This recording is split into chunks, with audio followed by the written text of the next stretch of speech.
तो दोस्तों, आइए आज बात करते हैं कि हमारे देश की शिक्षा व्यवस्था आज इतनी पीछे क्यों है। हमारे देश के छात्र विदेशों में जाकर क्यों पढ़ना चाहते हैं। वहाँ की शिक्षा व्यवस्था और हमारे देश की शिक्षा व्यवस्था में क्या अंतर है।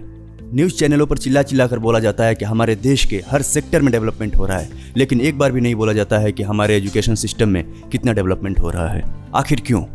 2014 में जब सरकार बदली, उस वक्त हमारे देश की बेरोजगारी दर 5.44% थी, जो 2024 में बढ़कर 6.8% हो गई है। आइए जानते हैं हमारे देश की शिक्षा व्यवस्था में क्या सुधार लाने की आवश्यकता है। दुनिया को अब रचनात्मक दिमागों की जरूरत है और सरकार को स्कूलों के छात्रों को बढ़ावा देने और उनकी क्षमताओं का अधिकतम उपयोग करने के लिए प्रोत्साहित करने की जरूरत है। विशेषकर सरकारी स्कूलों में बेहतर बुनियादी ढांचा उपलब्ध कराया जाना चाहिए, क्योंकि सरकार अब डिजिटल शिक्षा पर ध्यान केंद्रित कर रही है। इसलिए उन्हें सरकारी स्कूलों और ग्रामीण क्षेत्रों में भी सभी आवश्यक सुविधाएं प्रदान करने के लिए कदम उठाने चाहिए। देश के भविष्य को ज्ञान प्रदान करने के लिए योग्य शिक्षकों की नियुक्ति की जानी चाहिए।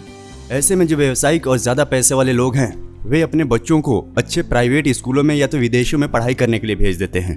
बेरोजगार और गरीबों के बच्चे चुनाव में अनपढ़ नेताओं के पीछे पीछे दौड़ते हैं। बात करते हैं भारतीय और विदेशी शिक्षा प्रणाली के बीच क्या अंतर है। भारतीय शिक्षा केवल व्यवहारिक के बजाय सिद्धांत पर अधिक ध्यान केंद्रित करती है। भारतीय शिक्षा प्रणाली रचनात्मक को इस तरह की अनुमति नहीं देती है। दूसरी ओर विदेशों में आमतौर पर व्यवहारिक आधारित सीखने पर अधिक ध्यान केंद्रित करते हैं। खासकर भारत में कहा जाता है कि शिक्षा एक औपचारिक और दिनचर्या का हिस्सा है। प्रत्येक भारतीय को वास्तव में इंजीनियर या मेडिकल की डिग्री प्राप्त करनी चाहिए। ये छात्रों पर कुछ सीखने या न सीखने पर ध्यान केंद्रित नहीं करता है।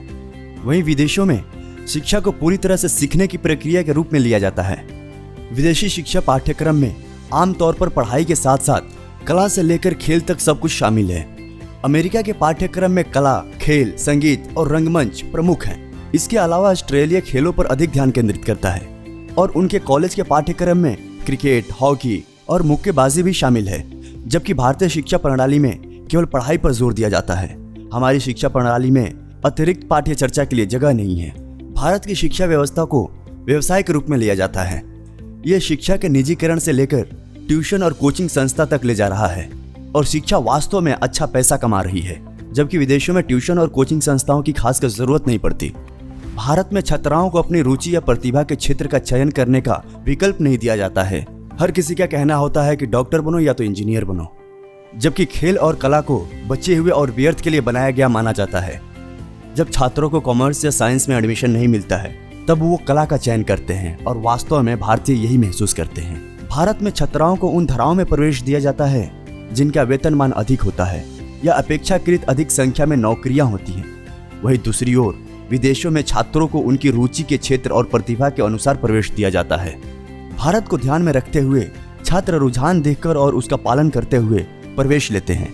इस प्रकार यदि किसी विशेष वर्ष में अधिकांश छात्र मैकेनिकल इंजीनियरिंग की ओर भाग रहे हैं, तो उनको देखते हुए बाकी छात्र भी मैकेनिकल इंजीनियरिंग में ही एडमिशन लेते हैं, ये सोचकर कि इसमें नौकरी मिलने की पॉसिबिलिटी ज्यादा है। जबकि विदेशों में छात्र अपनी रुचि के क्षेत्र में और अपनी प्रतिभा के अनुसार प्रवेश पाने तक प्रतीक्षा करते हैं। भारत में आमतौर पर छात्रों को क्रमशः तथ्यों और आंकड़ों को याद करने की आवश्यकता होती है और गणित के हजारों समीकरण, जन्म तिथि और स्वतंत्रता सेनानियों की मृत्यु तिथि और रासायनिक प्रक्रियाओं के साथ साथ सैकड़ों अन्य चीजें भी याद रखनी पड़ती है। मूल रूप से हम केवल सिद्धांत पर जोर देते हैं, जबकि विदेशों में बहुत ही कुशलता से प्रैक्टिकल इम्प्लीमेंटेशन यानी व्यवहारिक कार्यान्वयन के माध्यम से छात्रों में ज्ञान को प्रभावित करते हैं। विदेशी शिक्षा प्रणाली भारतीय शिक्षा प्रणाली से बेहतर होने के और भी बहुत सारे कारण हैं। मेरा मानना है कि शिक्षा व्यवस्था की जिम्मेदारी एक खर्चीला कार्य है, इसलिए ये कार्य सरकार टैक्स द्वारा पैसा कमाकर शिक्षा व्यवस्था पर खर्चा करती है।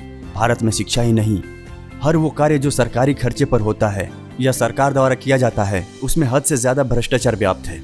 हमारा देश शिक्षा के मामले में पीछे नहीं है, बल्कि शिक्षा की गुणवत्ता में पीछे है।